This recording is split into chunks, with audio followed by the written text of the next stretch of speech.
And live, we are live. What's going on, everybody? Welcome to episode 42 of Gunpla Talk. This is our last one for the year, and man, it's going to be a good one. We've got GBWC recap, and we've got two amazing guests. So, my pedigree chums, if you are in for a GBWC recap, you're in the right place. So, real quick, man, we are going to just get into the conversation today. We're going to skip over what we're working on. We're going to skip over the news, and we're going to just get right to GBWC, something we'd hardly ever do. So let's really quickly do some intros first, and then we'll get into the conversation. So first and foremost, let's go to Josh. Josh, introduce yourself to everybody. Hey guys, I'm Josh, live in Australia, and you can follow me on Twitter and Facebook and Instagram. I like building Gundam models and drawing them as well. Clear and concise. Wow. Beat that, Zach. That was nice. That was nice. Speaking of which, Zach, go ahead and introduce yourself, man. Hi. Damn it. Got him. Why did I not see that coming? Damn it. Beat down. Hey, did you on that note, did you see my speed build up with Alex? You should already know that I'm the fastest. I did watch that. It was good fun. Yeah. Nice. Oh man. Good deal. Awesome. Well, thank you, gentlemen. All right. So with our guests today, let's go back down under to Australia's 2018 GBWC champion, Mr. Aaron Simons. Aaron, introduce yourself, buddy. Hello, internet. I'm Aaron. You can follow me online at Weathered As. I'm Weathered As on Instagram, Facebook. And I was very lucky to just return from Japan and GBWC, where we had an amazing time. Awesome. Well, we can't wait to hear about that, man. Can't wait to hear. Cool. And hey, you know what, guys? Both of these guys have been on before. Our next guest, you guys know him. You guys love him. Third place this year and former world champion, Mr. Eiam-ong. Win, go ahead and introduce yourself, man. Hi, I'm just a random yellow guy who does not all that important. But right, because this interview is mine now, right? I like to give a little shout out to a minority of this group. Josh, buddy, all my rares are Oh no! from the Not this again. Yes. Man, that's it. Ooh. Oh man, have you been into it for a long time? You guys have you been into the game, Win? Oh yeah, since 1993, I think. Oh man, wow. So much stuff is unbelievable. Nice. Here, baby. Nice. Well, awesome. Hey, guys, thank you for being on. And just so everybody knows, Simon is not going to be joining us today. Justin, we think, is going to be on a little bit later. Talked to both of those guys this morning. So if Justin's able to come on, we'll pick back up with him. But without any further ado, let's get into this, man. So let's start with Aaron. Aaron, you are a GBWC World Final newbie. You're, first time in Japan for this year. Tell us all about it, brother. Yeah, look, I know we spoke a lot before I went, and you said it's a life-changing experience, et cetera, et cetera. And yeah, you were really right. It is. It was amazing, to be honest. Like the whole time in Japan was amazing, but on the day, it was just fantastic. Just so much positive energy in the room. It was organized to precision the actual day, like quite literally to precision. Like there was people running around with us in our little groups, making sure, basically coming with us to the toilet to make sure we were back on time and things like that. So it was quite an experience. But no, Bandai did an amazing job. We did like one rehearsal of the whole day, and then we sort of jumped into it. So it was mainly just fun, it wasn't too arduous. And look, the whole Japan experience for me was the first time I'd been to Japan. So I tacked on a bit of time beforehand with my wife, and me and my wife just went everywhere. got on those trains and just Googled up a storm and went everywhere we could. Obviously did the compulsory shopping and Akiba and all the other bits and pieces. Had a couple nights in Ginza and just had a fantastic time. It was a really amazing trip. That was awesome. What was the one part that, if you want to express to everybody in the audience, what was that one seminal moment for the whole trip that just made it worthwhile for you? Yeah, there was many, but in terms of GBWC, it was when we all gathered that morning on the Sunday morning down in the lobby, and we all got on the bus, and there was just high fives and handshakes and hugs all around, and it was a really amazing kind of vibe going on. And they took us up to Diver City, and we all sort of unpacked, and everyone was helping everyone carry their bags, and it was really just an amazing kind of energy with the group. And the whole day was just fantastic. It was just a lot of fun. There was just an instant camaraderie between all of us. So it's a hell of an experience, and I can see why people fight so hard to win it now, because it is an amazing experience to get over there and be part of it. And bizarrely, the 8 or the 17 or so of us that were there, we kind of all just feel much closer, and we've got a group chat going, and we all kind of talk a lot on that now, and there's a lot of activity on that chat, and it's just strange going through that together. Just kind of brings you really close to that group of builders. So it's a hell of an experience. But the best moment of the entire trip was when I went to Yellow Submarine in the morning and cleared them all out of their builders' parts and all these other bits and pieces, and then Win went there in the afternoon and there was nothing left. Beach, it's courtesy, ain't it? If you're gonna get mass bulk buy kind of thing, you kind of leave one on the shelf just for yourself, right? I went in the afternoon. I was like, why is there only one of each? There's so few here. They're dropping the ball, man, right? And then after the show and all that, I was talking to Aaron, and he was like, yeah. I went there on Saturday. I cleared the shelf out on everything, right? I was going, wait, Saturday morning, right? He's like, yeah. You mother. Yeah, but yeah. I'm grateful. One piece. All right, I'll take whatever I can get. Oh man, that's funny, dude. Oh my god, you just cleared all the product out. Oh nice. Man, nice. Sorry, Win. You have to. It's so cheap to shop over there for that type of stuff. It's crazy. That's awesome. To be honest, now, if I beat you to it, it'll be the other way around. You'll just have that one thing. Now, are they still putting you guys up at the Sunrise Ariake Hotel? Yeah, the Sun Route. Yep. Or Sun Route. Yeah. Okay. Cool. So let me ask you this. So when I went in 2016, when my wife and I was with my wife, just like you, and that first day we got there, we kind of took the walk toward Diver City, over the bridges and all of that, and that in itself is an experience. Did you guys do kind of a similar thing? Oh yeah, for sure. We did that walk a couple times. When we first got there, we actually, for no other reason, we went and did the Imperial Palace and had a look around because it was actually a really nice day. So we thought, let's go and see this while the weather's good.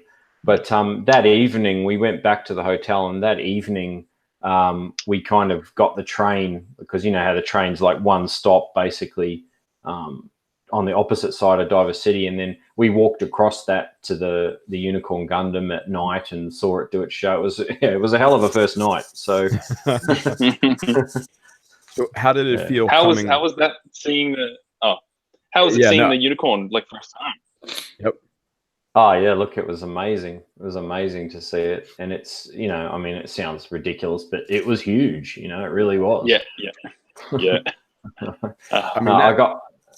Go ahead. No, I really got no other words to say. It was massive. It really is really big. And pictures don't do it justice. Until you see it and look up at it, you think, holy shit, this thing is massive. Yeah, because we know they're big and stuff, but until you see them in person, you go, oh yeah, that's actually how big a Gundam would be. Holy crap! You don't realize. Yeah, you don't get that sense of scale otherwise. It's a very unique experience. Absolutely, man.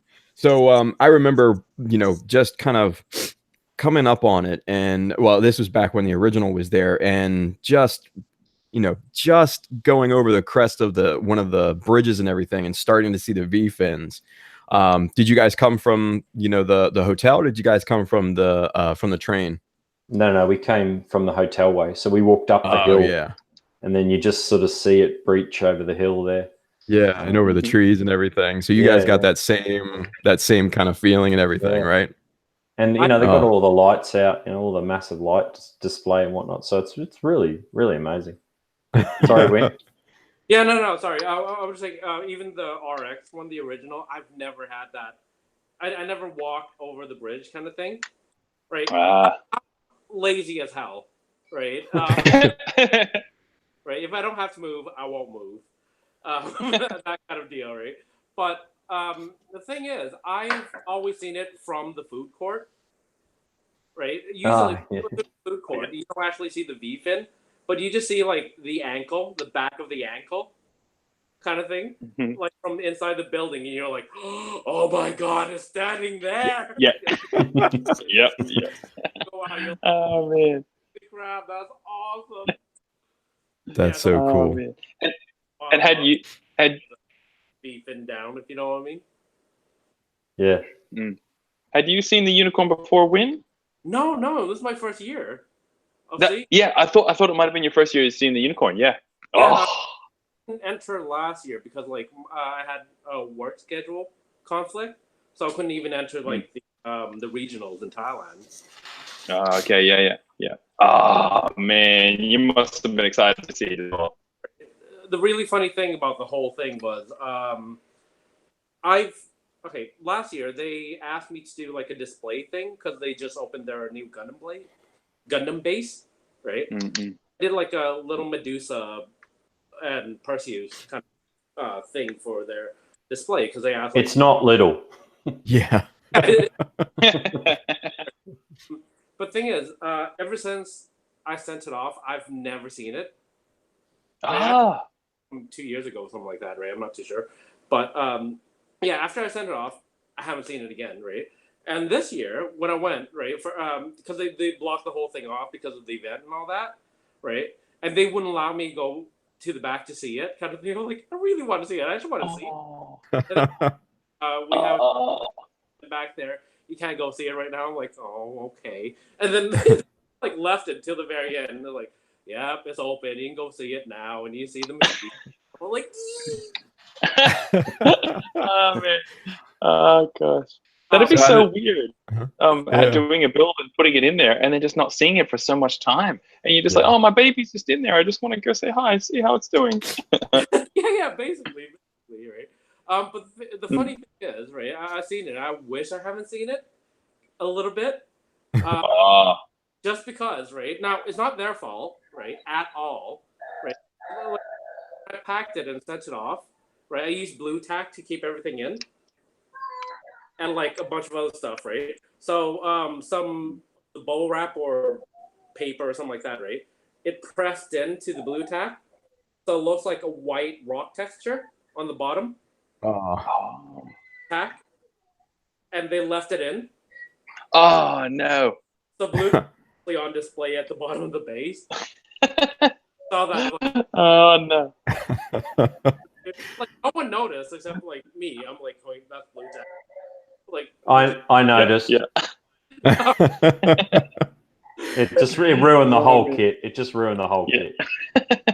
I was like, God, that's on display for ages. That's blue tack, and no one noticed. Like, oh man. So how did it feel seeing it in all of its glory, so to speak, in like this huge display case?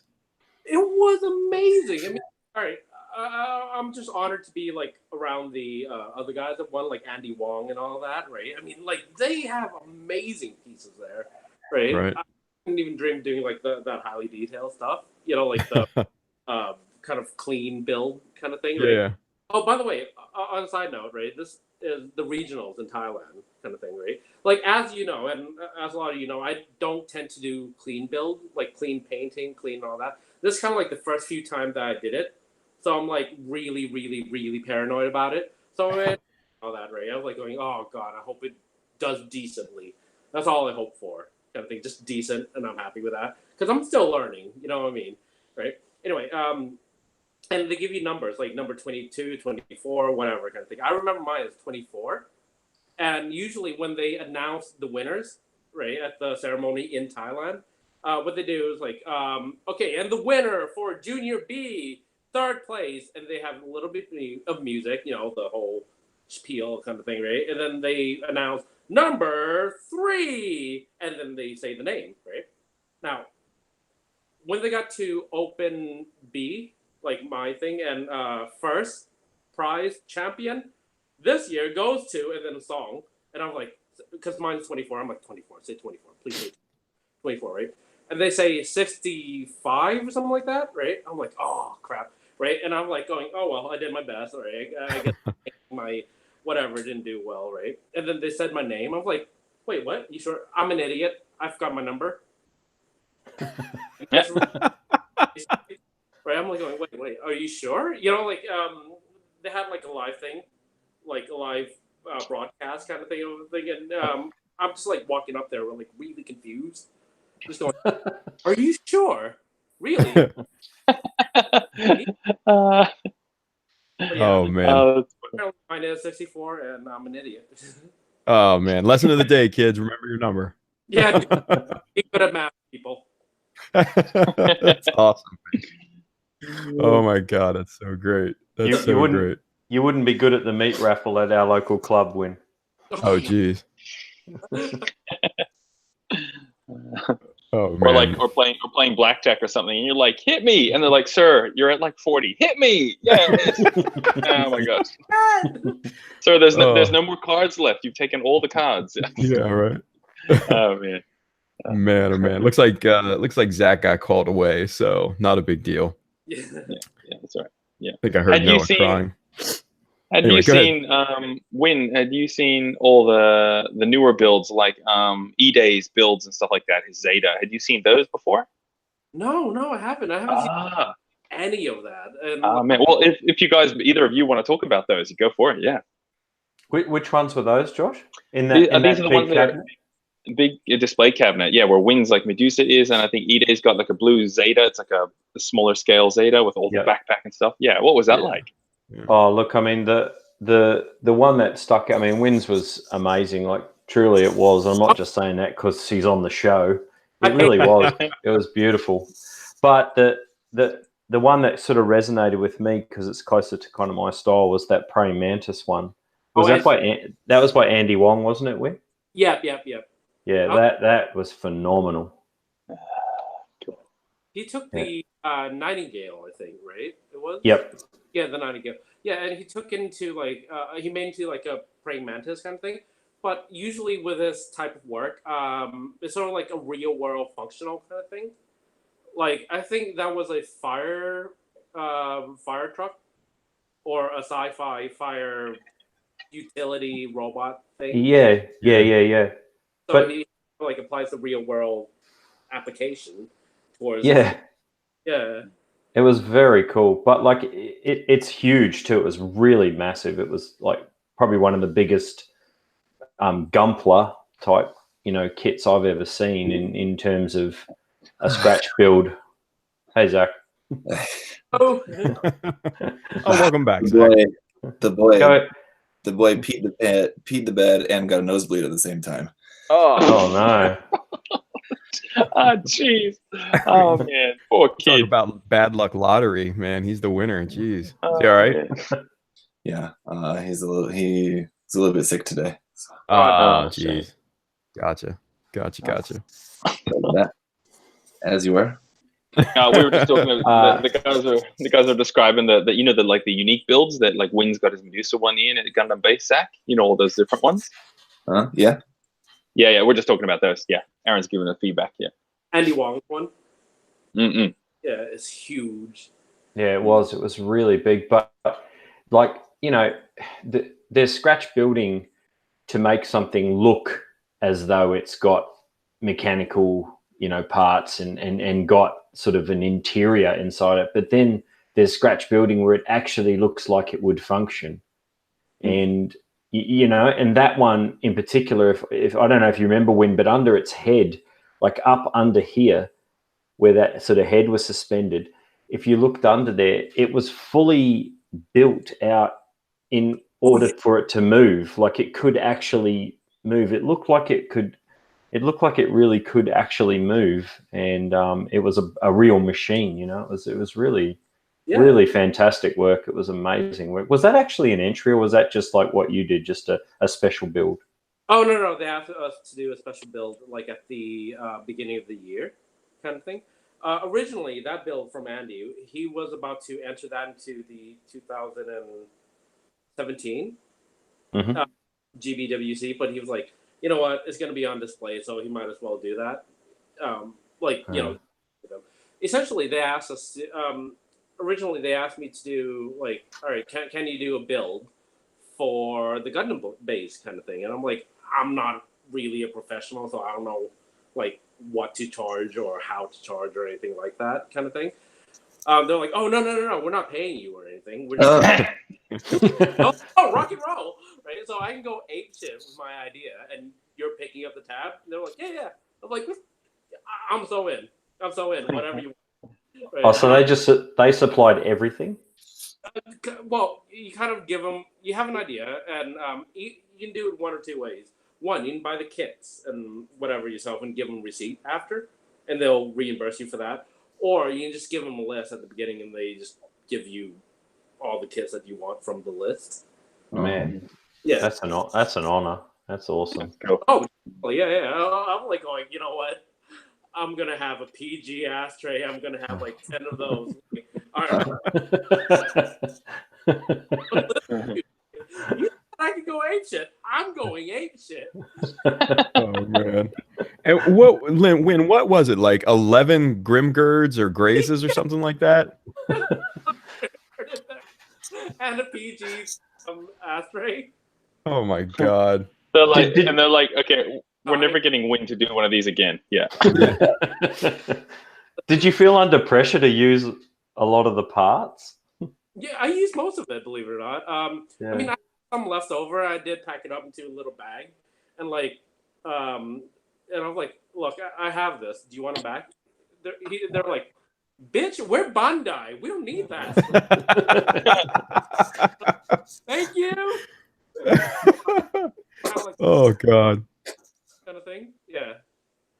Well, I remember when Win was building this thing, and he messages me. He's like, "Dude, look at this." And I'm like, "How many of those do you have?" He's like, "I got 11 or something like that." And I'm like, "Oh my god, this guy." Yeah, no. Tim asked me like, "How many of those do you use?"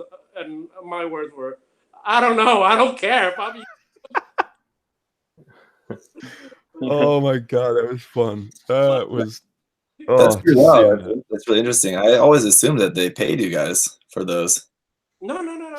Like, that's interesting. They might have done other people, kind of thing. Yeah. It was only you when they did it for free. Yeah. Like, honest with you, I'd rather do it for free, and I want to keep Gunpla a hobby, and I don't have any money from it, just because like I do want to keep it a hobby. Right. You know what I mean? Like the sanctity of the hobby. And do you have any idea of how long your build's going to be there for? Did they mention? Or is it indefinite? It's not mine anymore. Ah, yes. And whatnot kind of thing. So is theirs. Okay. Right? I wouldn't mind them paying me for, like, plane tickets to go there and fix it. I'm more than happy to do that. Oh, man. Do you guys... No longer my responsibility and all No, that. look, man. Oh. Nice. That's weird. I don't know if I've ever done a piece like so in depth and then just had it go away. That'd be a strange sensation, I guess. It would. Yeah. Yeah, I guess. I mean, you put a lot of stuff into it, kind of thing.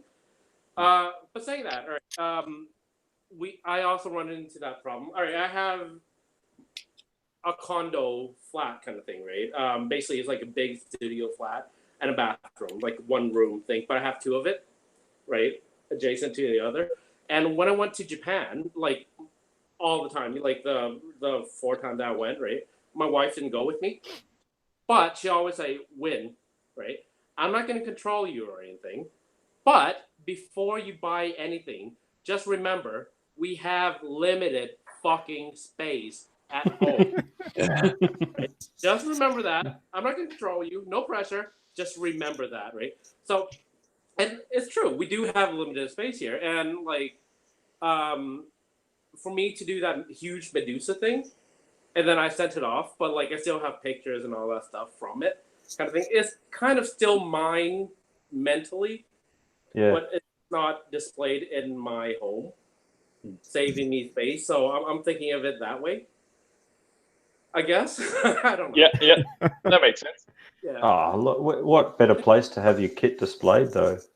Yeah. Yeah. I was just gonna say that it would be cool to get paid for it too, but yeah, it is like a pretty special honor to have like things on display there, right? Oh yeah, definitely. That's awesome. I love it.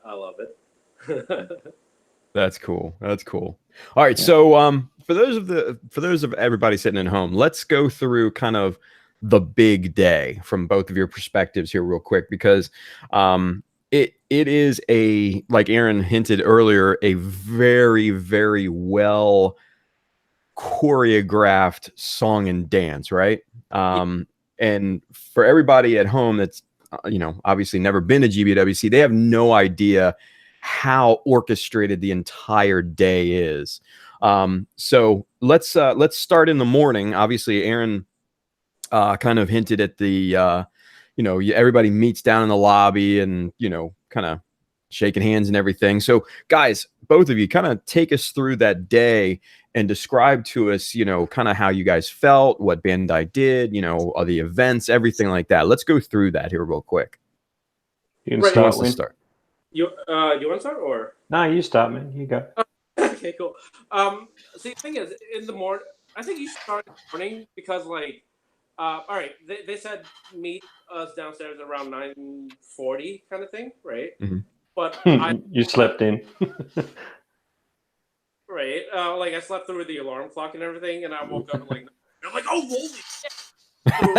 Right downstairs, so I didn't get a lot of meeting other people in the morning kind of thing. So I think Aaron might be better at. Yeah, so sorry.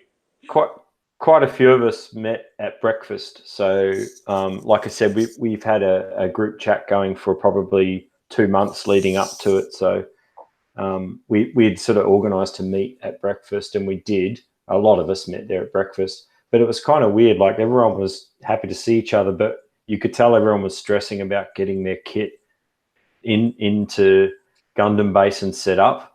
So people sort of were thinking about that. But yeah, then we actually met in the lobby, and there were all the Bandai officials there, but we've all kind of got our country rep that sticks with the open and the junior representative, and they don't leave your side. Basically, they stick with you everywhere.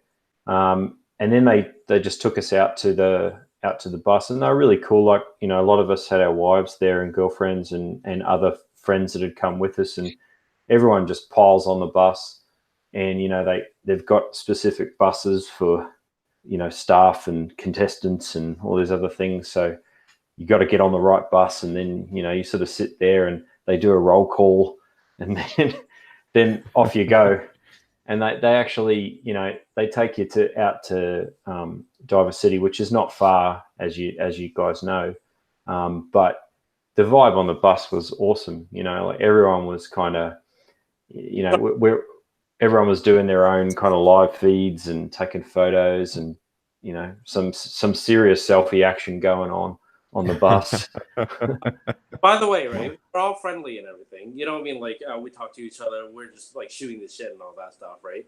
But I've never seen anyone, any group of people so stressed as, like, all right, when our entry, the bosses, when they're down on the floor and, you know, no one's around it, we're all happy. We're all relaxed, right? But once we picked it up, right, we're all like, no one come fucking near me, kind of your life. Like, I want a meter around me, kind of thing. Yeah. People were stressed. Yeah, we cool. Yeah. It was really good. On the bus there, right? We do our best to, like, try to talk while, like, kind of making sure everything stays still while seated, kind of like next to us, kind of thing. But yeah, that we're like going, yeah, we're good. Yeah, having a great time. Oh man! Well, when you had what, 2 acrylic boxes full of stuff, right? Yes, I did. Oh man, the reason why I had it in clear acrylic, is the airport security kind of thing. Because sometimes when you put it through the X-ray and it's like, oh yeah. Right. Can you open that, please? I really don't want to open it. I just go, Yeah. That's what I have in here. Kind of thing. Yeah, whatever. Push my way through. But Aaron, did I don't know if I asked you. Did any of your thing broke or anything? No, nothing. Oh man, that's good. That's really, really good.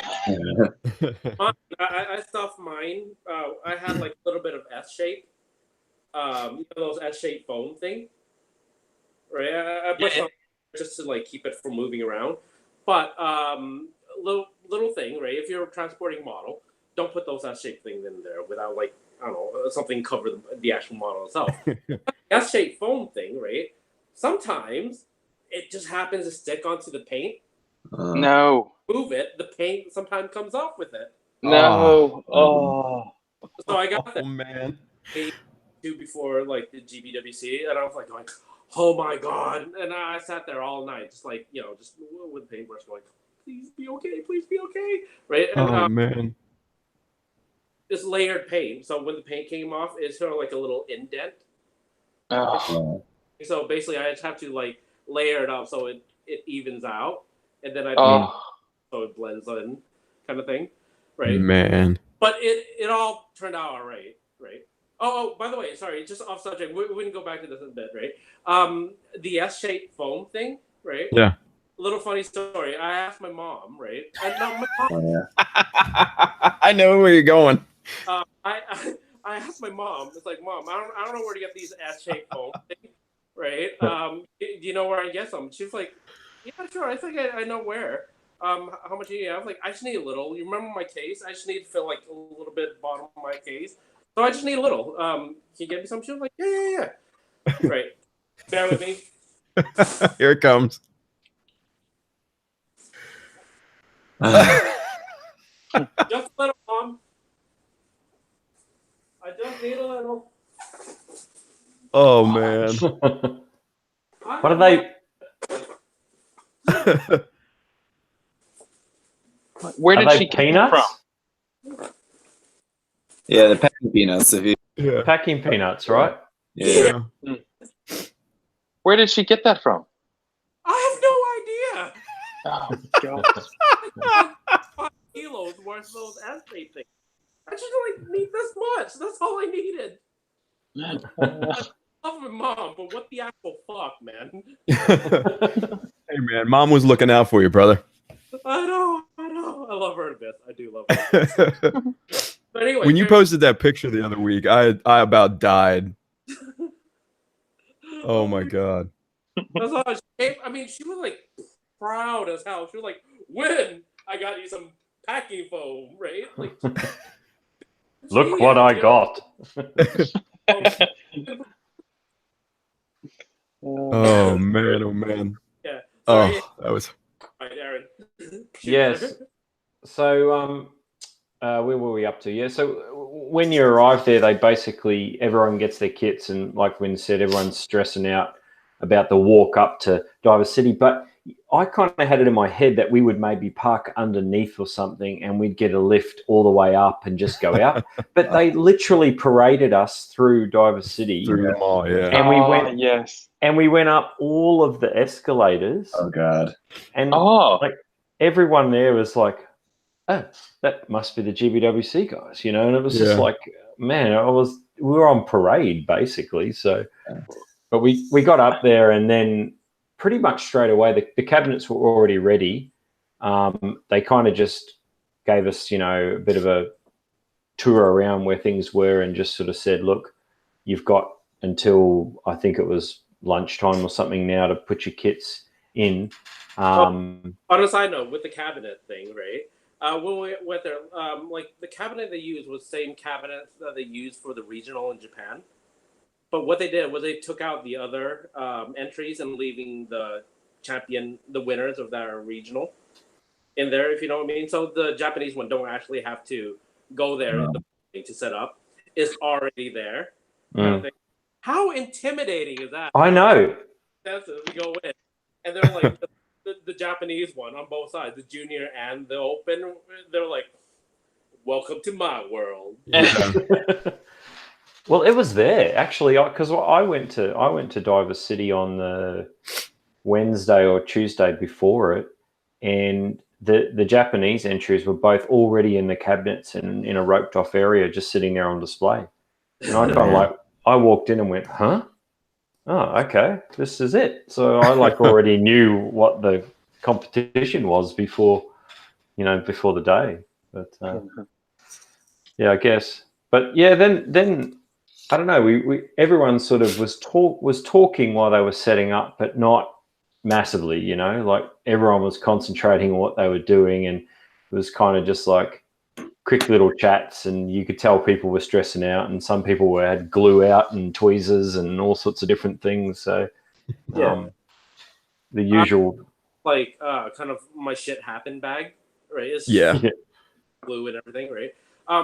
But that's not just for me; it's for anyone. Like a couple guys next to me are like, "When do you have the super glue?" And we pass super glue, and I'm like, "Dude, do you have blue tack?" And they pass blue tack. You know what I mean? Like we're all helping each other. We're all trying to kind of give each other the best support that we can, kind of thing for the show, because we're all in the same boat basically, right? We're just there enjoying the time and hoping for the best, Yeah. It was really, really good atmosphere, stressful but really fun. But it was it'd be such an extreme mixture of stress and just loving it. Yeah. But how good was the relief though when once they locked our cabinets? Because Win and I were chatting, because we kind of had our kits together pretty quickly compared to some of the guys, and the Bandai reps came along and sort of said to me, "Are you finished? Can we close it up?" And I was like, "Yeah, it's done. I'm happy." So they lock it and close it, and Win was the same. And we were kind of like, "Oh, it's their responsibility now." The relief. The only thing is, all right, here's the thing with Thailand, right? That's slightly different from the rest of the world. We have our Gundam Expo, right, which is sort of like a promotional event earlier, and then we have the GBWC, which is like 2 event kind of thing, right? Each of the event, they have 2 lucky draws. So basically it'll be 4 people, right? And they win a free trip to Japan with the winners of the GBWC. So 2 or 3 days. No, wait, yeah, 2 days before me and the junior have to split off for the event, I have to go around Japan with the tour. So Mount Fuji, around Tokyo a bit kind of thing, on a bus, worrying about, the entry, hoping that, no sudden break or whatever kind of thing, right? The motion of the bus or the vibration didn't do anything. So yeah, I'm just there all the way through that. Okay, I got my start out from playing Warhammer.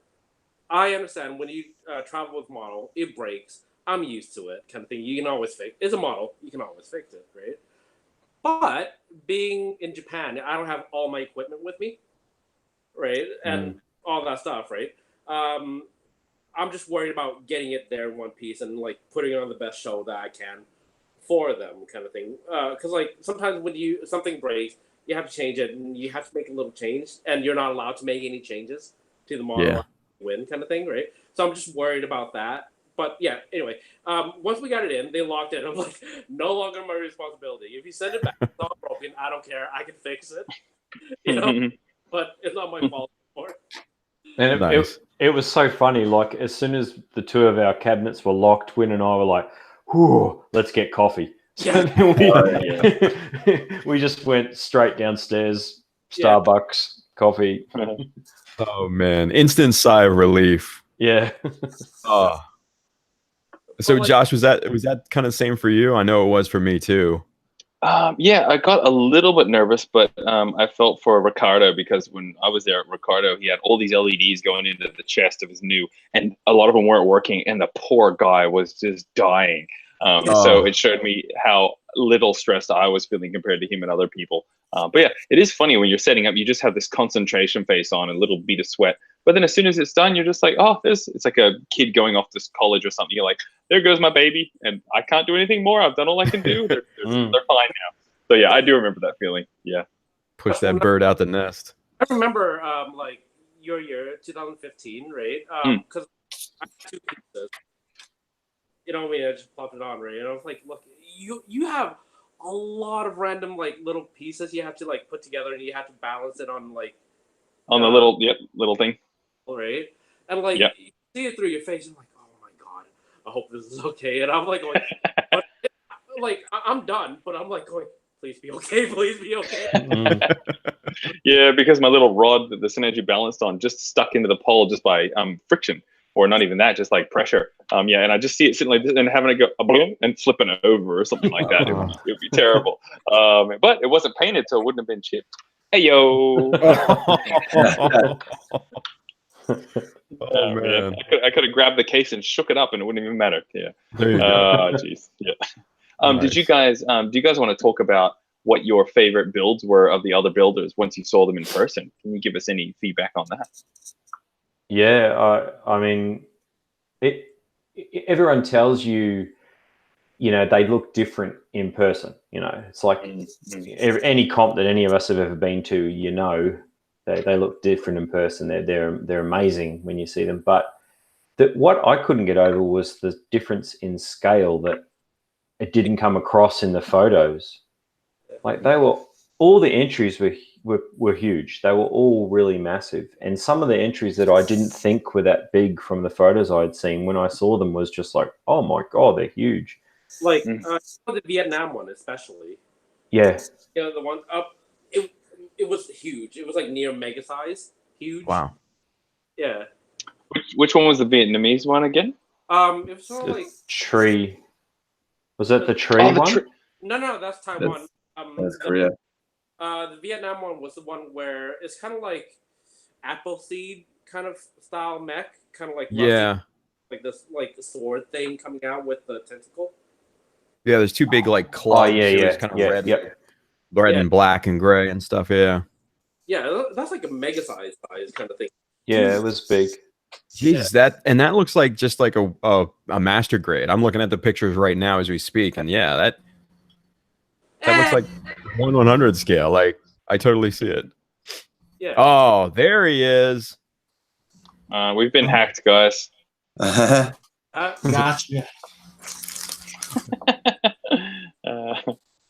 Welcome, Justin. Really huge. Like, For me, though, the one that I was really kind of quite blown away by was Hong Kong. The Shah helmet, and it was stunning. It really was stunning up close, and so was David's. Actually, David's was really beautiful up close, and a lot going on in it as well, and not really in your face. It was like when you got behind it and looked underneath it, there was so much detail in that. But it was really the blue really popped. But yeah, that Hong Kong, man, that Shah head was just incredible. It really was. Yeah, my favorite one was Shah head as well. Yeah. By the way, on a side note, I didn't know this. I wasn't there last year, like I said, right? They kind of changed the format, the way they display the cases, of the entries, kind of thing, right? Tim, as you remember, you know how we have like the case, like on their own, like separated, kind of thing. Yeah. And you can actually go see all the way around, Right. in each of the case, kind of thing. This year it's all lined up in a row. Oh. So you have to actually like walk all the way around. Huh. See like the back bit of each of the entry. You can't actually just walk around the cabinet. You know what I mean? Right. Like the wall of cabinet. So basically, like the front bit. I mean, like I thought that was kind of a shame, kind of thing, because like a lot of models. I mean, I think personally you should be able to see a model or a diorama or whatever 360. You know what I mean? Right. So you see more because a lot of details of a lot of models are at the back as well as the front, if you know what I mean. Right. But right now it's sort of like the front has like more priority than the back. I mean, the back has to be good as well, obviously, but like like more priority towards like 180 this side of things. Yeah, we have that in Australia with our display cases. You see the front of the model, and to see the back, you actually have to walk out of the kind of arena area and go around to the outside to then go back to see the back of the model. And it's a little bit disjointed because when you view a model, you want to check out the front, you want to check out the side and the back, and see it all in one moment. But you kind of lose the moment because you have to go back out and see the back, and then come back in to see the front of the other one. So that's a bit frustrating. Yeah. Yeah, it is. So basically, that's the only kind of difference in format with Japan that I've like kind of noticed with that one. Yeah. Yeah, because I remember in 16 when we went, they for just display they were in that room with all of the other models and everything. The gallery O models back before they changed it, and then they had two rows. One side was open, the other side was juniors, and they were backed up against each other, so you couldn't even get around to see the backs of the models. Now, did they separate the cases out so the judges could get around 100%? I mean, like that's what I meant. Like for okay. But like when we went, right? Like our year, it was separated out at first for the judging, so they can actually go all the way around. Yeah. With this year, even for the judging, it's like a wall, and they actually have to go all the way around to see everything instead of like just going around one cabinet. Gotcha. Right. So yeah, I mean, I'm not like criticizing him or anything, but I'm saying it's slightly different format, right? Than, display thing. And there's heaps of room there, so they could easily have put space between them, I thought. Oh yeah, definitely. It was like that last year too. Oh, was it? I was there. I was there with Ricardo right before the ceremony, and like we were going around and looking around like all the Gundam base because that's the first time I'd been to the Gundam base since it had changed to the Gundam base. So I wanted to like see all the new space, and I was gonna check out the GBWC entries last, but they closed off this section to get ready for the ceremony. So we couldn't go to the center section, which is where you see the models from the front, like what they're talking about. So we could only go around the outside of the area. So I only saw all the entries from the back. Nice. Oh damn! But I can't. I just had a. That Japanese was really sexy on the back. That's awesome. So, all right. So you guys are there. You've set up your models. Everything. Sigh of relief, and then the judging starts. What's the feeling going through your heads? We didn't really care anymore, did we? Yeah. Yeah. Like, to be honest, they were doing the judging, and me and Win just went and got coffee, and then we caught up with some of the other guys, and we're just talking shit and talking about our models. And I was actually talking to Ryan, the winner from Canada, and then we went and had a look at his kit, and there were these guys next to it, and I was like, man, when are these guys going to move out of the way so we can get a better look? And then we realized it was the judges. So we're like, Okay, oh. points deducted from Australia and Thailand. better just leave them doing their thing, you know. So. Would you like to give you a massage while you're judging? You know, like Yeah. I have no problem, Dave. Oh man, But yeah, then we kind of went. They took us for lunch. So we broke up into our countries, the junior and the senior, and then we went for lunch just at Diver City, and that took ages actually because it was like right at lunchtime. So all of the restaurants in there, you know, there's big lines, and you have to sit out the front and wait. Mm-hmm. So that took probably a good 2 hours, I reckon. Oh wow. Yeah. But when they asked us back to, like, you know, sit in our chairs, our labeled chairs, kind of thing, you know, with the little flag, and like name tag and everything, right? It was building up, you know. I mean, the tension was we didn't care. I mean, like, we say we don't care because, like, we're just there. We're happy we are just there, but we can't. We're human. We can't help ourselves. Like, oh man, what if? Yeah, of course. Kind of thing, right? So the tension started building up and everything, right?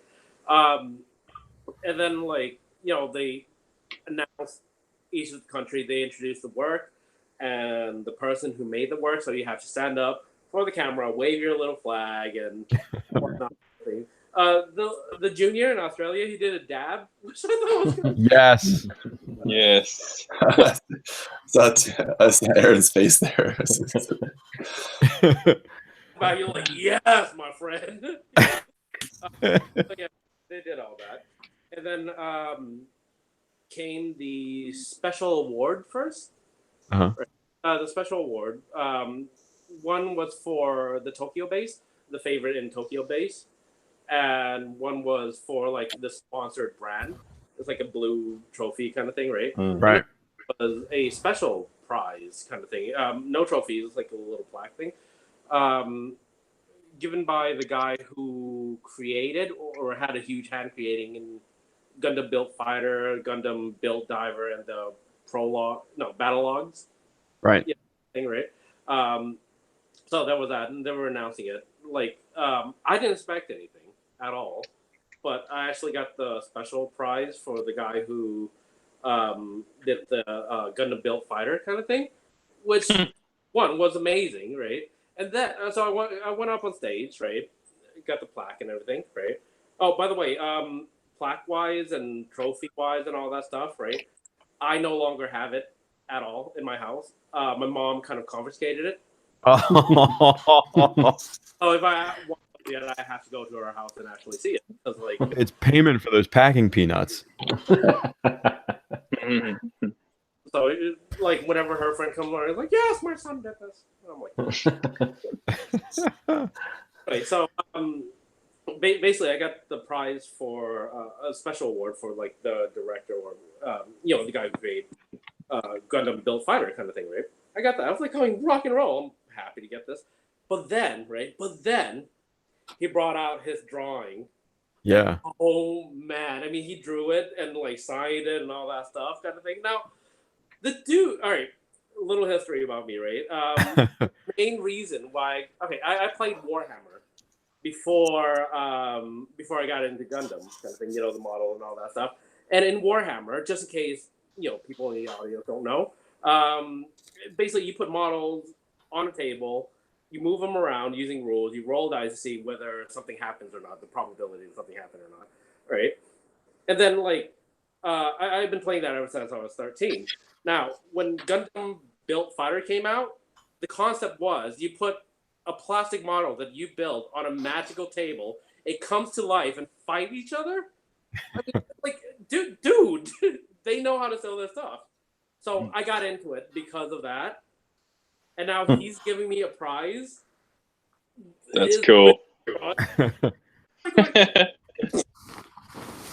So Win, just real quick. So we're watching the live feed on YouTube, right? And I mean, it's everybody, like literally everybody that we know.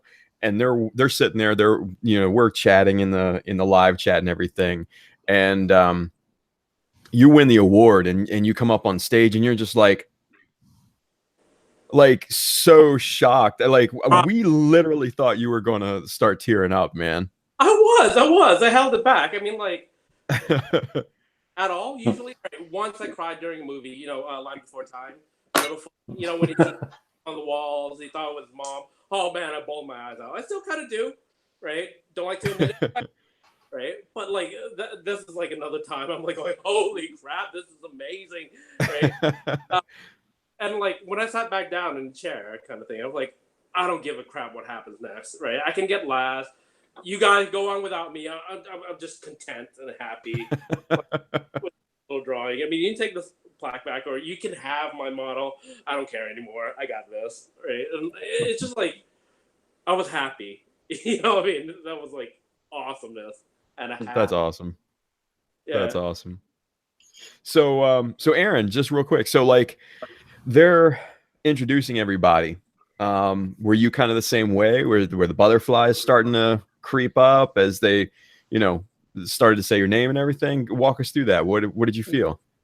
Yeah, I mean, to a degree, like Wynn said, like everyone's earned their place there. So you kind of, I mean, we all know that, the judging's not, once models are at a certain level, there's so many other factors that can, make you place or not. So you do kind of, when there's like minutes away from announcing the places, I think everyone's kind of thinking, well, God, I don't know. You never know. Could be me. Right. So, there was a bit of nerves, but to be honest, like looking at, some of the models that were there, I was kind of, well, I'm just happy to be amongst all these other fantastic modelers, and it's a wicked day. And, if I win something, great. If not, I'm still having an awesome time. Nice. But yeah, it was cool. And it was quite good how they sort of sat us. They sat us alphabetically for no other reason. But myself and Ryan, the Canadian champ, we were right next to each other. And like, as it was all going on, we were listening to the English feed in our little headsets. And, we were kind of having a few jokes and sort of just lightening the mood a bit. So it was quite good. Like while it was all going on, we were having a good laugh about stuff, and it was a good mood in the air, That's awesome. That's awesome. So you guys, going through the ceremony, what are you thinking? You're seeing the special awards and all that. What are your thoughts at that point? Well, after the special award, right? All right. I think I was talking to you about this in 2016 when we met in Japan, kind of thing, like before we like broke off and like for the bed and all that stuff, right? Yeah. And I was talking to my like a couple of other friends, like earlier this year, last year, and all that stuff, right? Just saying, like, how cool would it be if I get third place next time I enter? How awesome would that be, right? I mean, I remember talking to Mr. Dash. I was like, dude, how awesome would it be if I get third place? I'll have like a complete set of the things. Right. You know how impossibly hard that would be. It has to be good enough to win the the regionals, but not like as good as like that to get like a certain place. You know how hard that is? I'm picturing hard, but Wynn's that good now. He's that good now. He actually chooses the position that he does. He's like, I might go for a third. I'm picturing now, like in like competitions where like somebody doesn't win and they just like lose it and they run up on stage, like they announce you win as like second place or first place, and you're like, no, and you're up on stage and you're slamming the trophy. You're trying to grab bronze out of like the winner, the third place winner, or something like that. Oh man, that's great. I actually, this one. I pictured Wynn like when he was making his model, going, "Oh, I could do that. Nah, that'll probably get me to second. No, I won't do that. I'll just leave it at that because that's a solid third." Yeah, exactly. Oh my god, that's great. I mean, only guy in the world that wanted to come in third place. I swear. I'm sorry. I mean, like, well, it's third place, right? And I was just going, save me third, please. You know, I was like, hoping beyond hope that I get. And they announced my name. I was like, yes. Oh my god, that's great. No. Live feed or not, but I'm like just jumping out of my chair, going, yes. Yeah. Oh, you could feel the excitement. You could feel the excitement. Yeah. Oh my god, yeah. So I mean, you have 1, 2, and 3. I mean, you're the only one in the world that can claim that right now. Who is that? Right? Man. Oh man. I mean, like I said, it's pure luck. I did the best I can, if you know what I mean, right? And just like kind of hope for the best, kind of thing. But like deep, you just hope for like a certain thing, you know. But I just kind of have my own agenda with my winning kind of parameters, I guess. Nice. So Wayne, next time you're gonna try for one of the green or blue or the other different like color ones. Yeah. Right at the moment, I'm pretending those don't exist. For now, Those aren't canon. Yeah. just have Those are the rare trophies. Yeah. Hey, do you guys know what the first, second, and third the like plated kits, what those were this year? Oh, this was the Mega's the unicorn. Unicorn, yeah. Oh, Mega Size Unicorn. Oh, okay. Was that the same as last year? Yeah, last year was the Mega unicorn. Oh man, wow. Bandai, they're just milking it. They're just milking it now. They're just 2 GBWC like plated kits. Oh, it's terrible. Man. Like I think now they're gonna stick with the mega sizes. I think instead of like 2 new or whatever kind of thing for each of the year. They looked amazing though. Mm-hmm. They really did look amazing. They had the 3 of them actually built there, and they look stunning. They really do. Yeah, that would be something that that I like. You said when you wanted third. I always think the bronze is the best looking one. It's better. The gold's not good. It's like gold is third place for me, silver, and then the bronze looks really nice. Yeah. Oh, yeah. Nice. So you'd be like, if you actually rust it up as well. You can't rust gold. Rust. No, you can't. Yeah. Oh man. I did always think that the 2015, I think, or 2013. It was the Sazabi Verka. Oh, 13. 13, and and what's his name with his new Gundam? He got that one. He got that gold Sazabi. Oh, yeah. I'll say it again. When? Yeah, no, you're right. 13. Yeah, I apologize. Yeah. New Gundam was 14. That was my first year. New Gundam. Yeah. Yeah. The victory. Yeah. Mm-hmm. Oh, sorry, just off subject real quick. Justin. What's up? Yes, to the false emperor. Yes. Just give it, to the niche market that we have here. Nice. Anyway, on GBWC, back to subject. Sorry. It's all good, man.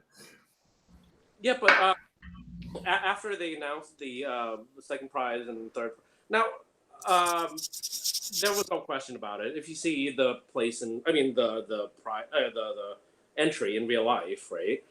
It was amazing. It was really, really amazing. Kind of thing, like the detail, the craftsmanship of each of the three, right?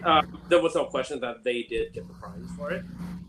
Like they earned that place. Right. Yeah, tell us about the Japanese. The first place, the gold winner. What was that like in person? Oh, Yeah, man, that amazing. It was really, really amazing. Now, like I said, he knows exactly the stage that he's going to be displaying his piece on. Right? It does look best from the front, but the sides, they look good as well, if you know what I mean. But he didn't give as much attention to the side and the back as he did, like, the front kind of thing. Right. It was like a lot of perspective. He played with a lot of perspective, with the kind of like the angle of the tunnel that goes into like the meteor base kind of thing, right? And with the mirror, the infinity mirror kind of thing going all the way back and all that. It was amazing. It's sort of like he knows the audience, he knows the stage, and he played towards it accordingly, right? So like hats off, man. Really, hats off. It was amazing. In saying that though, like there was detail where he didn't really need to put it, but he did anyway. And the judges actually remarked, like, you could look, even though that was basically a perspective box, which is a style of diorama. I mean, he was conscious of, well, it's still got to look good from every angle. So those windows that were cut in the top, you could only actually look through those if you looked on the side or you looked from behind. And you actually got a really cool glimpse into it to see an angle that there's no other way you could see that angle. So it was very, very well executed. The way that he sort of thought about, well, if people go behind it, I've got to give them something as well from behind. Yeah. It was beautiful. It really was. It was quite amazing up close. Yep. Was the paint really nice? Because I didn't realize. I thought it was some carbon fiber thing, but I realized now he used like the material, which is insane. Yeah, it was paint. The paint was. I mean, honestly, the paint was perfect. Yeah. There's no other word to describe it. It was perfect. Yeah, it was. It really, really was. Yeah, were there any Go ahead, were there any builds? Go ahead, Josh. Were there any builds that you talked to people about to find out the techniques they did, or the little tricks that they did, or just random little stories where you were surprised with how they described how they built it, or things that went into it? You got any stories on those? For me, I guess Ryan from Canada, he was just really clever in the way that he had that explosion. I don't know if you guys remember it. He had that explosion down the bottom of that angled sort of base. And I saw images of that, and you could see that it was illuminated. But he actually had this like a LED, RGB LED sort of unit in there that would run through a whole bunch of colors, and he had it as inside that big explosion, and it ran through a series of colors which actually made the explosion animate. Nice. So the explosion sort of like pulsed with color, and it really added something, as well as all the other lighting and crazy. You would have loved it, Josh. Actually, that Ryan's one. The detail on it was. Yeah. It really reminded me like of something similar to your style, where sort of a subtractive type style and just crazy details where there's just no logical reason to put such fine detail on there, but he did anyway. And it was really, really amazing up close, that kit. It really was a well-deserved fourth place, I thought. Yeah, Oh, and that was kind of that was kind of a shock, honestly, because as far as North Americans go, he's the highest placing North American in GBWC history at fourth place. Yeah, so that's a huge accomplishment for obviously us Westerners. So I've been talking to him past couple of days, just off and on, and seems like a great guy. Yeah, really nice guy. His wife was lovely too, and her brother. They were really good people, Awesome. Now, speaking of wives, Aaron, your wife went with you. If she's anything like my wife, she's just kind of aware that I do this. She's not really, into it at all. What did she think about the whole song and dance? Actually, look, one thing I'll say is that my wife was just an incredibly good sport, and I dragged her around Akibar and a few other shops, and she just was really supportive and great about it all. But on the day, I think she kind of was like, oh yeah, this is just a thing we've got to go do now. And when she saw the whole spectacle of it, and when we got to Gundam Front and we were looking through all the kits, because they got hundreds and hundreds of like custom kits there, and some of them are really beautiful, like some of them are really well done, like GBWC standard well done, and so she really enjoyed the whole spectacle of it all, and wasn't kind of prepared for the level that it's at, And when you see behind the scenes and there's like multiple cameras and there's like mixing boards and there's producers walking around and it's a big thing, you know. Right. And she sort of really I think understood now at kind of the level that it's at, and it was awesome. I think she really enjoyed it. You know, she really enjoyed the day and the whole experience. That's cool, man. That's cool. Do you feel that she has a new level of support for you in the hobby? Yeah, I think she kind of understands why we all try so hard and we put so much of our, you know, energy. I mean, everyone that builds at that level knows how much it costs you, right? Yeah. It's you have to almost be bordering on obsession to be at that level. So for her seeing that, she was like, I get it. I get why you are like that. I totally understand now. And to be honest, I can see why you would be like that, you know? So yeah. it was really awesome. Probably why we all get along so well. Yeah, exactly. Yeah. We went and back. So, yeah. It's true. Like, I think we're all lucky enough to have significant others that, you know, kind of understand that and support us in our own unique way too. So I think we're all lucky men at that point, you know? Yeah. Yeah, absolutely. That's cool. At least our wives know where we are every night. All right. Oh man. Right. Oh man, that's great. The whole event, you know, like after the the prize giving ceremony and all that, right? I think personally for the people who are there, the prize winning ceremony and getting that's just like cherry on top. Yeah. The cool thing about it is the after party. Yep. Yeah. Run around, you actually do get to meet and trade different techniques with other people, kind of thing. And like I always do this. Like the cool thing is every country has a rep, right? And they're all Japanese that can speak English. Yeah. Yeah. Right. And what I always do, win or lose, like whatever place I got, right? I always like, you know, just grab the dude and go, can you help me, please? And because I always go to Kawaguchi and ask him, what can I do better? And he'll just say all the stuff like, you know, as advice or whatever in Japanese, and the dude can translate for me, kind of thing. Right. So yeah, I always do that. So you learn so much more, and then you can ask other people like how they do this. Like Aaron says, you know what I mean? We're just trading and all that, because like the trading and the fun and all that stuff comes after, like, you know, the whole pressure of like, oh, maybe I'll get a prize, maybe I won't. All the results are done, everything is done. No one cares anymore. We're just here to have fun. That's where all like the trading and, you know, having fun in general starts. And all the beer, wine, and whiskey helps too. Oh, unlimited! It was awesome. Yeah, oh man. Good. No sake? At the after party, we're like at the same table, right? And we're just like, look. There was like 4 bottles of beer, right? Like 2 for each of the half of the table, kind of thing. And we're just looking around, like, because we're gagging for a beer. Right. Gagging for beer. And his wife was there as well. And we're like going, can we start drinking now? So we're just waiting for like at least one table somewhere to like open the bottle up for us. And once like we spot one, we're like, go, do it now. Yeah.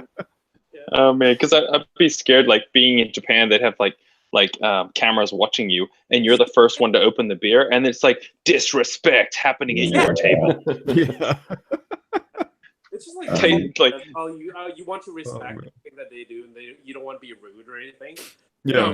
You're just waiting for someone to do it first. Yeah, exactly. Oh, disrespectful Westerners.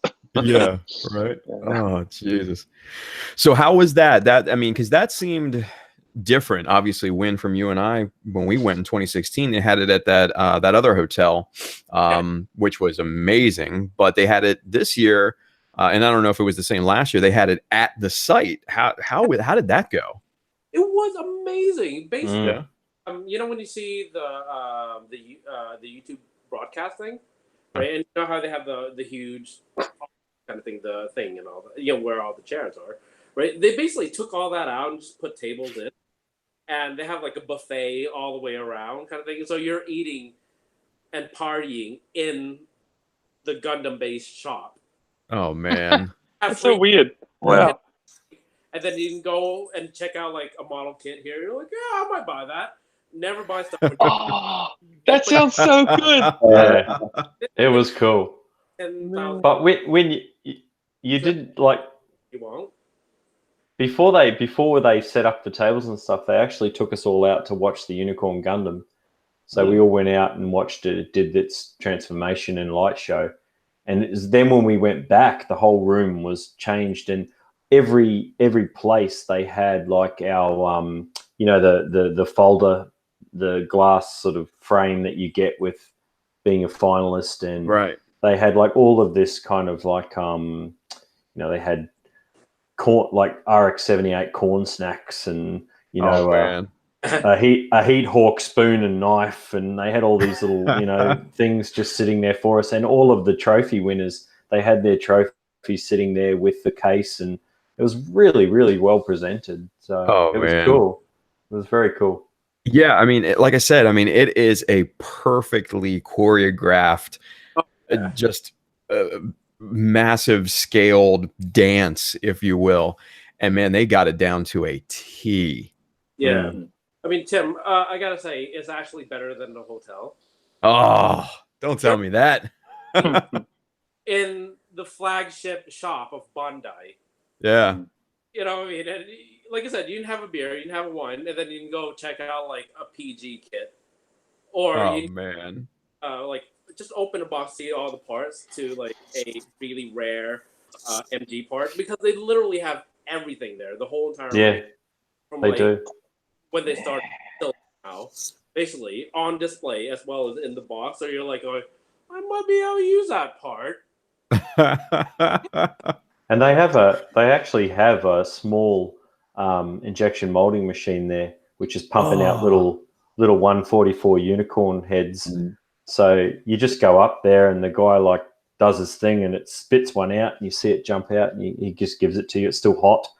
That's awesome. Yeah, it's pretty cool. Wow. But Josh, are you hearing this, man? Yes, man, that sounds so cool. Holy hell. The kind of quiz stuff is still there. Yeah. It's, like they go like, how many pieces within 1,000 did we make from the start or something? Right. I kind of think of that we guess, with the sign. And then if we get it right, they just chuck a lot of random parts at us, like weapon sprues and whatnot. Just own kit. Oh man. And our table honestly had a pile, I reckon, 30 centimeters thick of these things. Oh God. See, and that's some of the best part is the freebies they just kind of throw at you. Yeah. But I will have to say this. The one part that I was supremely disappointed with, from what I've noticed, is the lack of Santa Kawaguchi. Yeah. Yeah. It's just not the same. Ours was the last year, but ours was the last year. Oh. Right. I mean, man. Aaron, basically, right, when we went, he dressed up. He had the sunglasses, the Meijin. Yeah. Sunglasses thing, and he came on with a hat and like the Santa outfit. And like, hello, and then he draws like a name. He was like, it might be a Neo Zeong, right? He draws a name out. Like every country will win something. Yeah. But we're gonna win. It might be like the whole entire HG range of Gundam Tri-Fighters or something like that, right? Or a perfect grade Banshee or whatever kind of thing. But he always like in Santa, the full outfit, just drawing. Yeah. They're like going, and it was fun. Yeah. Oh, it was awesome. That whole song and dance was great. It was so funny seeing him dressed up in Santa fatigues and everything, and he's grabbing his his Santa belly, doing the whole in typical Kawaguchi fashion. Oh, it was amazing. But I didn't see that. What they did do though, after we had when most of the stuff had sort of finished, and now the whiskey was out and everyone was getting quite a good glow on, they just came around and handed everyone a 10,000 yen voucher that we could go and shop in Gundam Base. So everyone's walking It was crazy. We just had the shop to ourselves, and everyone's half cut walking around shopping. It was a strange experience, Have you guys seen Ryan's video? Yep. Yeah. That is just awesome, man. Yeah. It's just a great video. If you guys haven't seen what I'm talking about, Ryan Lau from Canada made a video of the whole experience, and it is great. It definitely encapsulates as much as possible the experience of GBWC, man. I felt all the same emotions like I did in 2016 watching that video with him. It's just awesome. So, man, how was that? How was going in there with 10,000 yen in your hand, just picking out whatever you want to do? It was cool. Oh my god, Tim, guys, like at the shop, right? I didn't know they do these, right? Imagine like 4 sheets of paper, but they're all decals. Oh, yeah. Like R6, 4 sheets of decal, like of random, like Bandai stuff and iconography and all that stuff. Right. Right. And I was like going, okay, can I just use the 10,000 on all decal? Like I was like tipsy, married, on the verge of drunk, but not really, kind of thing. Right. Right. And I was like trying to do the math in my head because like you can't add on more money to the 10,000. Yeah. And it changed back, if you know what I mean. Uh-huh. I'm just doing like math in my head, which I'm crap at anyway. While going, can I get all these with 10,000 yen? And it just that's the only stressful bit. The math. They were amazing, those decal sheets though. Yeah, I got one as well. They're fantastic. Man, that's awesome, man. And I saw in Ryan's video it looked like they had P Bandai in store too, right? Yeah. Oh, really? Oh, look at that. They've got a whole section for it. I love it, Tim. Next year, you and I, we don't enter, we don't win or anything, and they're starting to do the awards ceremony, and you and I just crash through because we're like, no, we want everything. You know what? I say we do it, Josh. I say we do it. Man, they can't be mad at us. We've been there once before. Yeah, right. We're alumni. Oh man. Man. We know. I was. Oh, hang on, man. Start again. No, you start again. Go for it. No, sure. All right. Basically, after like the whole party thing, and what was it? We went to see the light show on the Unicorn, like the special Christmas night light kind of lighting ceremony thingy. So we watched that. It was pretty cool and all that. And then they took us on a bus back to the hotel, right? Now a lot of people just it was a tiring day. I mean, like a lot of stuff happened, and like a lot of people were tired, so they all went to bed. But like a big chunk of us actually stayed out, right? We didn't know this, but like half the group was actually in the lobby, like just buying. All right, the hotel has a 7-Eleven, kind of like a Canadian thingy, in the hotel, so they're just buying beers and drinking it in the lobby while talking, kind of thing. And like another quarter of us went to the restaurant bar kind of thing, right? So we had bars like the Italian, the French, 2 other forgot, but anyway, yeah, like a bunch of us kind of thing went there, right? And I think Aaron and his wife was having dinner, like a quiet little dinner. Didn't want dessert. We were having dessert and another night, just like a nightcap drink. And then we hear these idiots rush in, making heaps of noise, and then Win poked his head up over the thing and went, "What the hell are you guys doing here? Get over here!" So then we came over to the other table, and basically, I went out for. All right, we went in, we ordered drinks, right? I went out for a cigarette, and then I happened to like catch Aaron and his wife in the corner of my eye because like there was a booth here. We were like on this side, and he was on the other side, and I bet he was like going, "Shit, don't see us, don't see us, don't see us." For a cigarette, right? And then look, I clocked him. I pretend not to see him and everything, right? And then when we came back in, all the drinks came in, right? And we're like, doing cheers, like all for fun and fun for all. right? Everyone was like laughing and all that, and I just shouted over, "We love you too, Aaron." Oh man, that's great. Yeah. That is so great. Then like afterward, the rest of us went into the lobby and like just ran into the other group, and we kind of like merged. Like Ryan was there from Canada as well, you know. I mean, Yeah. we merged and we just talked random shit in the lobby while like just running up and down the convenience store for like beers and random alcohol stuff. Right? It was a good time. It was a good time. We sat there till like 2 o'clock in the morning, something like that. I think. Oh man.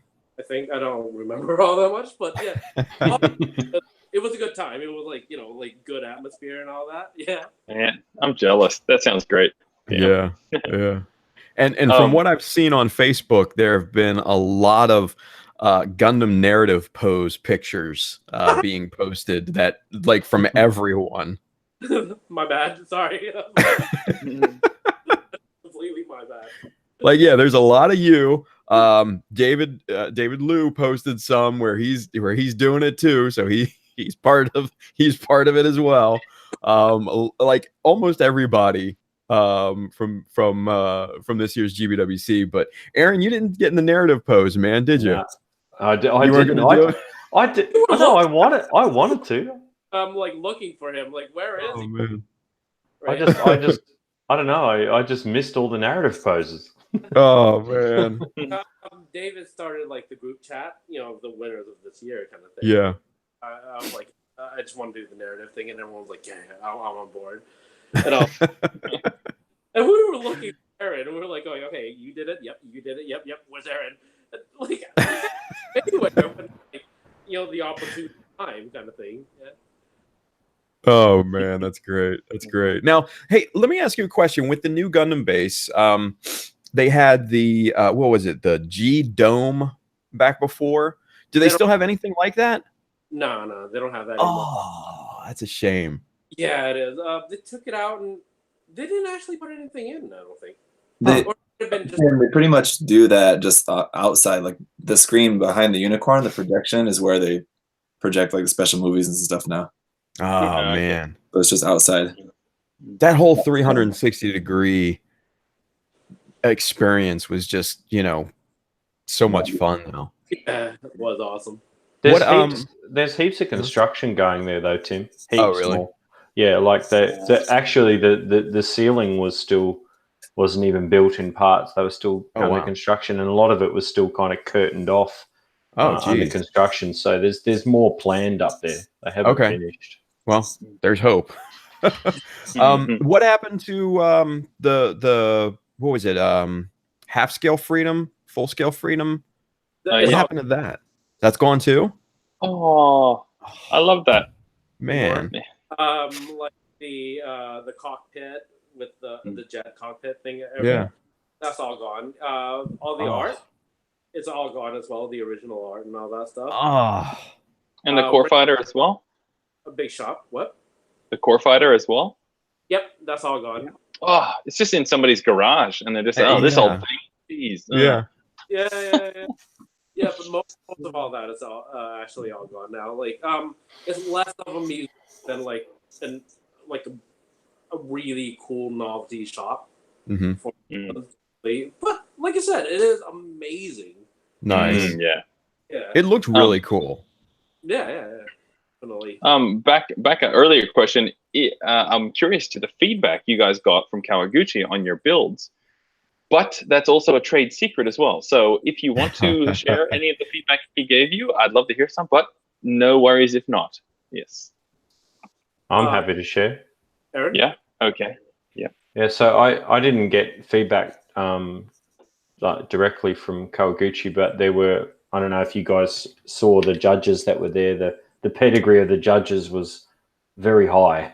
So one of the judges that I just happened to talk to him when I was near my kit, and I asked him for a bit of feedback about it, and he said for me it was just work a bit more on the concept, and put a bit more life in the model. So mine was fairly static. It didn't really have a lot of movement or have a lot of suggestion in the model. And he also said about the weathering, it's a little bit too even. Like he said, if you were to make it, say, if that was the scale, something much smaller, it would be that sort of even. But given that this thing would be huge because it was twice the size of the Hummer, he said, it wouldn't be that weathered right up at the top. And look, I did consciously try to put a gradient on the weathering, but it was a little bit overdone, I think, towards the top. So that's mainly what he sort of said to me, is try and work on my concept and get a bit more action, a bit more movement in the model. Gotcha. I didn't even think of that with yours, Aaron, because I saw it and I didn't even once think, oh man, the pose is he's just kind of standing there, because it was just great to see. But of course, just doing a cool pose with it or a little bit more energy just would have amped up, I guess, the energy of it. Yeah. So I didn't even think of that either. Yeah. But at the same time, that might have taken you over the 50 centimeters limit. Yeah. Jeez. Yeah, exactly. How tall is that thing, Aaron? Me and him, we measured until we're the same. like 50 centimeters. Oh my God. I think, Aaron, yours was like 49.5 or 49.6, that, right? Wow. Yeah, 49.5. We're just measuring at one layer of paint, and we're like going, okay, still. Oh man. Jeez. And Aaron, I do have to say this. I loved the picture that you posted of the invisible Sazabi in the case. That was great. The clear Sazabi, and it was clear paint. Sazabi, sorry. Yeah. That was awesome. That was awesome. Good stuff. Good stuff. So if you guys had to give advice for people that are entering GBWC, maybe even for the first time, what would you tell them? Yeah, okay. I mean, for me, it's pretty simple. It's don't deliberately build to win the competition, because you'll just end up doing like a cookie cutter type GBWC entry. Stick to your own style and go crazy. Like go all out with it. If you've got some crazy idea, bring it to life, because the concept and the idea is so important in this competition.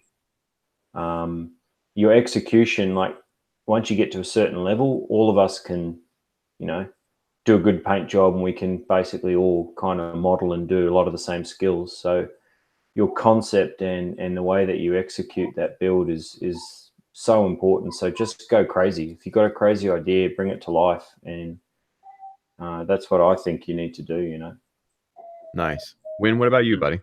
Well, loads of things. One, right? Think about before you go into your concept or whatever, or if you have a concept, think of the display, right? Like how are you going to display it? Because it's a Gunpla model, right? There's 3 web display. It's a standalone, right? Standalone is no base, no nothing, just the model on its own. 2, a Gundam with a base. Now, the difference between Gundam with a base and diorama is the Gundam with the base kind of complement the Gunpla itself. The Gunpla is the main focal point of everything, right? So the base complements the Gunpla. Diorama, your mobile suit is secondary. The primary focus of a diorama is the story. So you have to focus on the story. Now, the thing is, right, which is better, a diorama or a standalone, right? Neither. They're exactly the same, right? Now, if you do a really good standalone piece, like i.e. Josh one, right, he kicked all ass above all the other diorama. Now, the diorama is more impressive, but a lot more can go wrong at the same time, so it kind of evens out, right?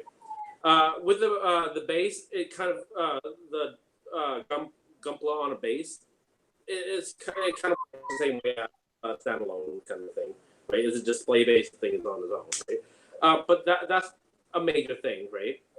If you're gonna do base or you're gonna do a diorama, give as much time to your base, display base, or your diorama piece as you do your Gunpla, because a base it's like your model is like a expensive suit. If you have a cheap tie on your expensive suit, it'll make the suit look cheap, right? Same go with base, right? The base, it makes the model, basically, right? That's kind of like my main point, right? Two, the most important thing is, if you're doing diorama or anything like that, right? Use your mom. Your mom is the best tool in the world for Gunpla, right? Because you got to think of it this way, right? GBWC, right? It's not for you to build normally. Because if you're going to build normally, you can do whatever the hell you want. You can add whatever you want, kind of thing. Hell, I some of you might know I did Pickle Rick Dom. Yes. And I put Pickle Rick in it as a controller, right? I can do that, but there's no way I could do that in a GBWC because it's a personal event kind of thing, right? It is what it is. It's sort of like when you play a game, right? You play it so many times. And you give like little regulation to yourself, like little limit. I have to go through the whole game without dying, or I have to do it the fastest amount of time. Like little conditions you put on yourself. That is basically GBWC. It's a little bit of fun, extra fun, out of your normal building habits that you normally do. So just think of it that way. It's a bit of extra fun. So don't take it too seriously, right? But yeah, your mom, like I said, your mom is your best tool, right? It's communication art, essentially, right? If you, it's not just for us, the Gunpla builder and the modelers, it's for the public, the whole entire world, right? So if you can communicate your idea in your build to your mom and she understands exactly what you're trying to say, everyone else will too. Not just the modelers. That's great. That is good, yeah. Things for granted, like the size of a Gunpla. Like, we know how big it is, but like, let's say your mom, she won't know that is either like a suit that a guy wear, you know, or is it a big thing, or is like a little thing that a guy, you know, remote control kind of thing, right? Because like she still sees it as, you know. So if you communicate and give her as much information about your piece as possible, like scale wise, let's say scale, where you put a little car, like miniature car, like right next to it. Or the people are like, oh, right, that's a car. I know what size the car is. So compared to that, I know what size the mobile suit is. You know what I mean? Like just little information like that, right? It goes a long way. So use your mom. Hell, call your mom. She loves you and she misses you. Everybody. Nice. Nice. Yeah, I mean, if you have to explain it, it's probably not as successful as it could have been. Yeah. Nice. Yeah. Well, that's great advice. Do you guys think you're going to enter next year? And second to that, do you know what your idea already is? And third to that, when do you know which trophy you're aiming for?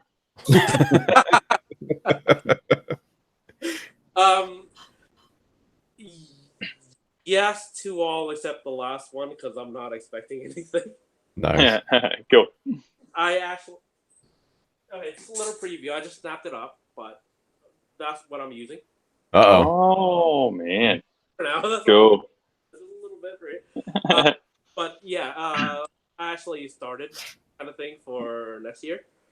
I'm just hoping for the best. Yeah, Nice. cool. Yeah, Aaron, what about you, man? Yeah, I got mine here. Hang on, here it is. Yes. Nothing. Yes. No, I always said to myself, I'm not, you know, once I finished this year, I was going to have a break and do some other subjects and, you know, get some other skills and get exposed to some other types of property. And I've done that. And I always said that I was going to do that until Christmas. And then next year I would hopefully take some inspiration from Japan and from GBWC, and then I'd have a bit of an idea. So I've got an idea forming. And, you know, it sounds really cliche, but I kind of was inspired when I went to GBWC in Japan. Like there's just so much to see there, and so immersive in the world of Gunpla that, you know, there were a lot of ideas jumping out at me, and they're kind of mulling around now in my head. So something's coming, but I'm not going to start until next year. Gotcha. Yeah, good. Gotcha. Yeah. Probably a good way of looking at it. Just, get some palate cleansers in there and then start fresh in the new year, right? Yeah, man. I've said to you before, Tim, like, if you're a modeler, then, do some other models because they will make you better at Gunpla. Yeah. So, don't be afraid to do a car, do a tank, do a plane, do some Mac stuff. And don't think of it like, oh, I'm not putting my time into my Gunpla. You'll come back to your Gunpla with new skills, different kind of artistic eye as well. So, you'll bring something interesting to Gunpla that others aren't doing. So I think it's really healthy to do that sort of stuff. That's awesome. And for those of you watching at home, whether that's on Facebook, right now, Aaron is building this Mac. What is that? I'm not familiar with Mac in any way, shape, or form. What are you building right now? What is that model? It's the Griffon. It's basically like a little hover kind of speeder thing. It's pretty cool. It's a very cool kit though. Very cool kit, but lacking an engine. So I've just scratch built that engine, which you might have seen tonight, Tim. Yeah. Like I said, Aaron just posted it 2 hours ago, and I'm telling you what, guys, you guys got to see it. If you're not on one of the paint on plastic groups, Gunpla Builder Australia, one of those, check out Weathered As on Facebook, because man, this thing is awesome. I can't wait to see it finished, man. Thanks, man. Thanks for the plug. Dude, it looks great. I mean, not knowing the subject, I guess am I like your mom now? Nice. So no, I think it looks great, dude. I think it looks really, really great. You're doing a bang up job, brother. Thanks, man. Thank you. Absolutely. You're not going to win next year, Aaron, but it's all right. The top has its throne. Yeah, right. Oh man. I don't know about you guys, but I think 2019 GBWC is going to be a hell of a year. Hell of a year. You know what I mean? Like, there'll be a lot more competition. Yeah. 40th year of Gundam. Yeah. I think everyone's like, something special has to happen. 40 years, man. Well, from what I've heard, I heard somebody is entering GBWC this year, brand new, and I think he's on the show right now. Justin, I heard you were entering GBWC. Is that accurate? What's going on with that? One of us. I plan on entering. This is wild that there's feedback on this microphone. It's all the way over there. Yeah, I have a few ideas. I came up with another one last night while I was like falling asleep. So I've got a lot of ideas that I want to try and bring to life and see what I can do. But I just want to enter. I want to have fun, and then if I get to travel around, that'd be cool. But I just want to see, test myself against everybody else in the U.S. and see where that takes me. Sweet. Cool. That's so good. Oh man. Nice. Lose all sleep. Yeah. Man, get ready for that sleep deprivation, kiddos. I wonder if there'll be any new countries coming on. Oh, I mean, you would hope so. You would hope so, especially UK. I mean, there's a ton of guys from the UK in here. Bunch in the chat right now, and that's one country. And Simon has talked about this before too. I think they're just missing out on not having the UK in there, but that's just me. So, and then get our South America boys in on it too, because man, I'm telling you what, man, the South American guys, they're serious about it. They are very serious about it. So get those guys in on it too, and man, have a real worldwide competition. So, I mean, even that would be fun to see. big scene in Dubai right now, ain't there, Josh? Oh, Oh, yeah. it's huge. Yeah. Yeah, it's massive there. Yeah, it's fantastic. And Otaku ME just opened up a new shop. I've seen photos of it, and it's massive. It's crazy. Oh, They've man. even got like one of those 4-wheel drive Tamiya track things. Oh my gosh, yeah. Yeah. Yep. They're doing That would be Otaku and big doing edit. big things out there. Yeah. Case, who's Yeah. the head guy there, he's mad into it. It's fantastic. Yeah. Yeah, because they just had Naoki and Mig Jimenez Yeah, out at Mig the Jimenez. event. Yeah. Oh man, it's ridiculous. Yep. Yeah. So So that would be cool. cool to see GBWC there too. So Yeah. come on, Bandai. Let everybody get in. The market there, just take it. Yeah, right? Right? Oh man. Good times. Good times. All right, guys. So we got 10 minutes left. Let's start to pull this one together. I know Zach is off camera. I know Noah's having a little bit of a time right now, so I'm sure he'll be back by the time we get done and everything. But let's tell everybody where we can find each other. Josh, you want to go first? JoshRadera.com. I do all my Gundam artwork, and you can buy it all there, and also on. You can say hi to me and chat to me there, and I like talking Gunpla and meeting people and chatting. So say hi. Cool. Justin, you want to go next? Yeah, I'm Justinius. You can find me on Justinius Builds on just about everything. This once a month, I get to hang out with some of the best modelers I know and meet new people and hang out. So stick around and see you soon. Nice. Aaron, what about you, buddy? For the blood. Aaron, you can find me on Instagram and Facebook at WeatheredAs. Just type in WeatheredAs, you should find me. Model all sorts of things as well as Gunpla, and just a general all-around nice guy. No, I agree. no. I agree. Nah. No? Nah. Oh. Nice. Win, what about you, brother? I don't have anything except for Facebook, which is the Paint Pusher. You can come ask me about anything you want. I'll do my best to answer and reply back and all that. Well, you don't have to if you don't want to. I'm not your boss. Do whatever you want, but I'm just great. But look at all these guys. Ignore me. I'm just a random yellow dude. Not important. Just they're awesome. Okay. They have tutorial and all that. I mean, especially Tim. He does all the the child mecha video kind of thing, right? Where he does a live feed. He talks. He models. He talks. He models. I mean, I could never do that because when I model and I'm on live feed, all you'll see is me swearing at a random piece of plastic. Just, obey me, I can never do that kind of stuff.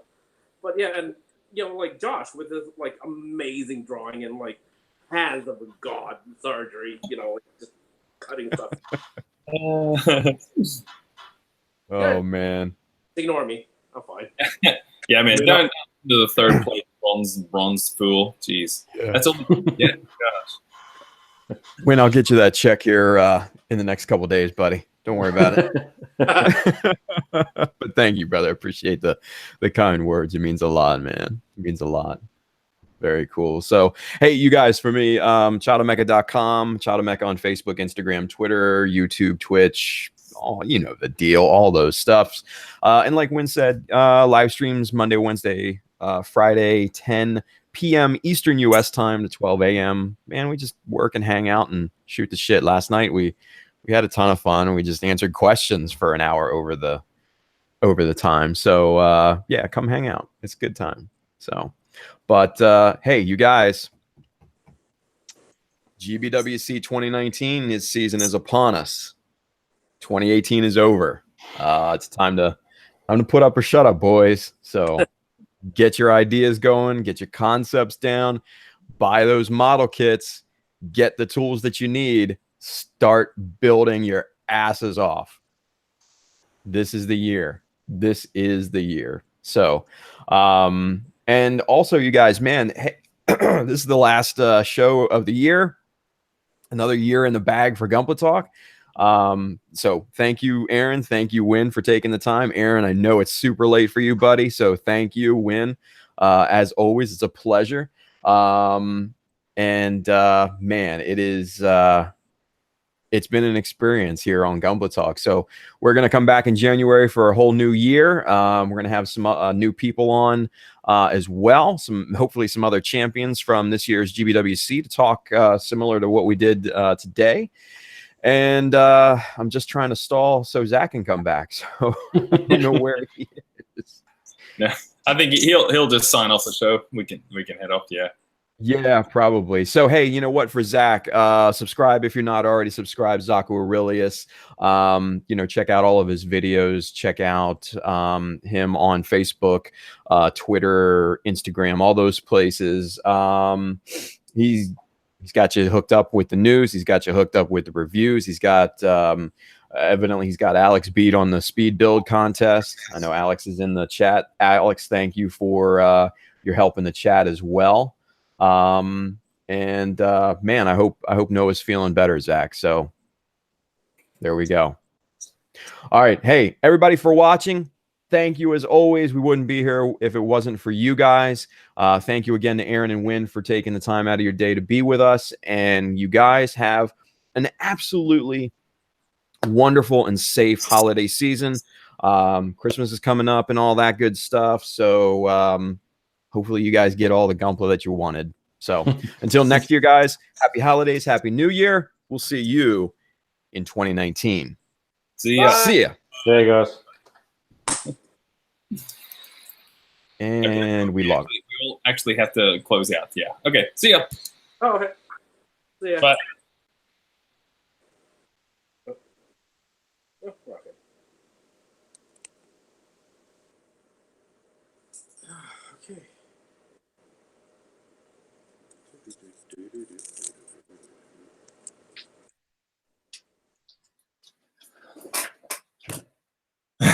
Bye, guys. I guess I missed the goodbyes, but goodbye, everyone. Thanks for watching.